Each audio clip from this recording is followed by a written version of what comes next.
ప్రతిపక్షంలో కూడా చూసినాం. చాలామంది ఎక్కడికి పోయినా నన్ను అడుగుతాను, ఈ మధ్య మా పార్టీ నాయకులు, నువ్వు చాలా మారిపోయినావు, చాలా సబ్మిసివ్ ఉంటాను. సబ్మిసివ్ ఉండాలి. అధికారం ఉన్నప్పుడు చాలా బాధ్యత ఉంటాం.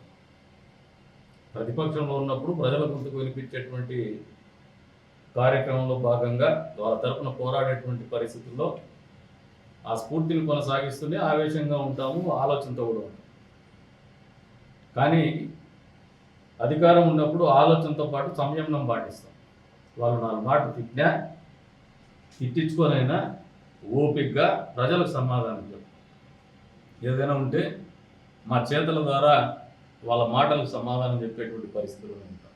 ఇక కళ్ళు పళ్ళు లేని వాళ్ళు చాలామంది మాట్లాడుతున్నారు, వాళ్ళందరినీ ప్రస్తావించాల్సిన అవసరం లేదు. గురించి ఏదంతా ట్రాష్, స్క్రాప్. ఆమె కూడా జిల్లా అధ్యక్షురాలు, మంత్రికి చేసింది కాబట్టి ఆమెకు సమాధానం చెప్పాల్సినటువంటి బాధ్యత. ఓ ప్రశ్నించింది, గతంలో కూడా సమాధానం చెప్పిన, మళ్ళీ దానికి ఆమె సమాధానం లేదు, వచ్చేస్తుంది టూరిస్టు మాదిరిగా ఏదో మాట్లాడేసింది, వెళ్ళిపోతుంది, మళ్ళీ పట్టించుకునే పాపం లేదు. అసలు జగన్మోహన్ రెడ్డి వెన్నుపోటు దినం నిర్వహిస్తాడు జూన్ 4. అసలు ఖరీదులో నిర్వహించడానికి మీకు అర్హత ఉందా అని చెప్పేసి వైఎస్ఆర్సీపీ పార్టీని స్పష్టంగా సూటిగా ప్రశ్నిస్తా ఉన్నారు. వైఎస్ వివేకానంద రెడ్డి కూతురు వాళ్ళ భార్య కోర్టుల చుట్టూ తిరుగుతూ ఉన్నారు. ఖూనీ చేసిండే జగన్మోహన్ రెడ్డి, అవినాష్ రెడ్డి వాళ్ళ తండ్రి అని చెప్పేసి, గొడ్డలు కొనుక్కోండేది కదిరిలో అని చెప్పేసి. ఫస్ట్ ఆ గొడ్డలి కోర్టుకు నువ్వు సమాధానం చెప్పండి ఆ స్వామి వైఎస్ఆర్సీపీ వాళ్ళు. అసలు సాటి మహిళగా ఈమె కింద నిస్సిగ్గుగా వస్తుందో విశ్వసించారని గారు నాకు అర్థం కావడం లే. జగన్మోహన్ రెడ్డి వాళ్ళ అమ్మలో మీకు మహిళ కనపడలేదా? జగన్మోహన్ రెడ్డి చెల్లెల్లో మీకు మహిళను కనపడలేదు, చూడలేకపోతున్నారా? లేదంటే వివేకానంద రెడ్డి కూతుర్లో కానీ వాళ్ళ భార్యలో కానీ మీరు మహిళలను గమనించలేకపోతున్నారా? సిగ్గుండాలని. సాటి మహిళల్ని గౌరవించలేనటువంటి నాయకత్వంలో పనిచేయడానికి మీకు సిగ్గుండాలి. ఫస్ట్ మిమ్మల్ని సిగ్గుండాలని మాట్లాడే మాటకు కూడా మాకు కొంచెం ఇబ్బంది ఉంది. కానీ ఇంత మాత్రం కూడా మాట్లాడకపోతే మరీ మీకు సులువు తగలదు. బాధ్యతారాహిత్యంగా ప్రవర్తిస్తూ ఉన్నారు. దేని గురించి వెనుకోడు దినం మీరు ప్రకటిస్తూ ఉన్నారు. జూన్ 4న ప్రజాస్వామ్యాన్ని కూనీ చేస్తూ పరిపాలన సాగినటువంటి విధానానికి వ్యతిరేకంగా యావత్ రాష్ట్ర ప్రజలు కూడా చరిత్ర సృష్టిస్తూ ఇచ్చినటువంటి తీర్పుకి శ్రీకారం చుట్టినటువంటి రోజు జూన్ 4, 2024.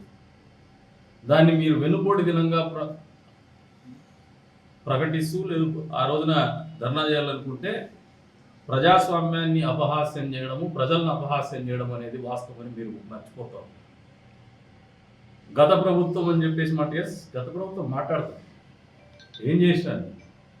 మీరు కదిరి రాయచూరు రోడ్లోకి పోండి, లేదా తలుపుల మండలంలో అంద్రినివా నుంచి కొండారెడ్డి చెరువుకు నీళ్ళు ఇచ్చిండేది ఆడ పోయి చూడండి. మీకు ఏమన్నా పాదయాత్ర చేసి ఏమన్నా అవసరాలు ఉంటే కాలకృత్య అవసరాలంటూ కూడా తీర్చే నీళ్ళు ఉంటాయి ఆడ. గతంలో అయితే ఎత్తుక్కోవాల్సిన పని ఉండేది, లేదంటే ఏదన్నా వేరే చోట అడుక్కోవాల్సిన పని ఉండేది బకెట్లతో. ఇప్పుడే మీ కాలంలో కూడా నీళ్ళు ఉన్నాయి. ఏదైనా కడుక్కోవాలన్నా తుడుచుకోవాలన్నా కూడా నీళ్ళు ఉన్నాయి ఆడ. నీళ్ళు మేమే ఇచ్చినాం. ఆ కాలంలో అప్పట్లో అదే ఉన్నాయి, ఇప్పుడు అదే ఉన్నాయి. ఆ కాలంలో నీళ్ళు ఇచ్చేటువంటి ఒక చిత్తశుద్ధి మాకు ఉండింది, మీకు లేకపోయింది, మీకు బాగుండింది. మీరు మోసపూరితమైనటువంటి ప్రభుత్వాన్ని పరిపాలన అందించినారు కాబట్టే జగన్ రెడ్డి 11 రెడ్డి వేశాడు. వెన్నుపోటు దినం సందర్భంగా మీకు అందరికీ ఒకటే చెప్తాను. మొదటిగా మీలో మీకు సింహావలోకనం చేసుకోండి. ఒక చారిత్రాత్మకమైనటువంటి తీర్పు ఆంధ్రప్రదేశ్ రాష్ట్రంలో గతంలో ఎప్పుడూ లేనటువంటి విధంగా చరిత్ర సృష్టించే విధంగా జగన్ రెడ్డిని ముఖ్యమంత్రిని చేసినటువంటి రాష్ట్ర ప్రజలు 11 రెడ్డిని ఎందుకు చేసేసినారు 2024 కల్లా అనే దానికి ఆలోచన చేసుకోండి. మీకు ఫస్ట్ మీకుంటున్నటువంటి ఇంటెగ్రిటీ ప్రజా జీవితంలో ఒక కొలమానం, ఇట్స్ బెంచ్ మార్క్. అది లేనటువంటి వ్యక్తులకు ఎందుకు సమాధానం చెప్పాలా? ఎందుకు ప్రెస్ మీట్లు పెట్టాలా? అసలు మీరు ఎవరి ఆఫీస్లో పెట్టారు? కనీసం పర్మిషన్ లేకుండా పెట్టుకునేటువంటి ఆఫీసుల్లో కూర్చొని ప్రెస్ మీట్లు పెడతాను, నీకెంత సిగ్గు లేదమ్మా? నిజంగా మేము కక్ష సాధింపు చేయాలనుకుంటే ఇమీడియట్గా పడగొట్టింది.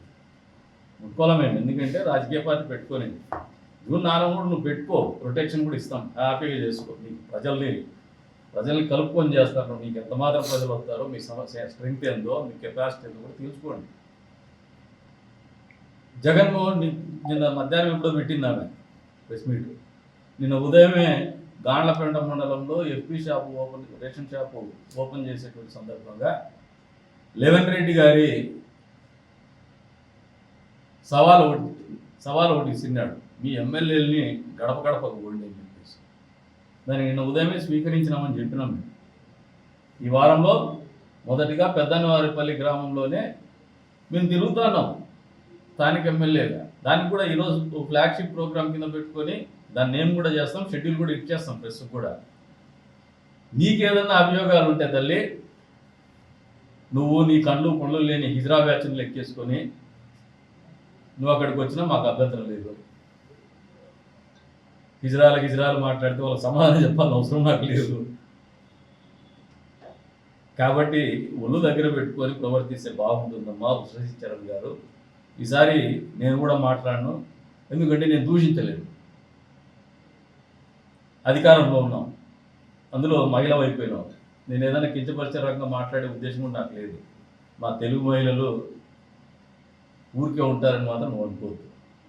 ఈసారి తెలుగు మహిళలు మాట్లాడితే చీపురు తిరిగేసి కొడతాను, ఖచ్చితంగా జరగబోయేది ఇదే. ఈసారి నువ్వు ప్రెస్ మీట్ పెట్టి ఇటువంటి మాట్లాడి అబద్ధాలు మాట్లాడి కదిరి పొలిమేరలు దాటాలనుకుంటే మాత్రం ఇబ్బంది పడతాం. ఇండియా పాకిస్తాన్ ఉద్రిక్తతలపై లేటెస్ట్ అప్డేట్స్ కోసం డౌన్లోడ్ చేసుకోండి RTV లైవ్ యాప్.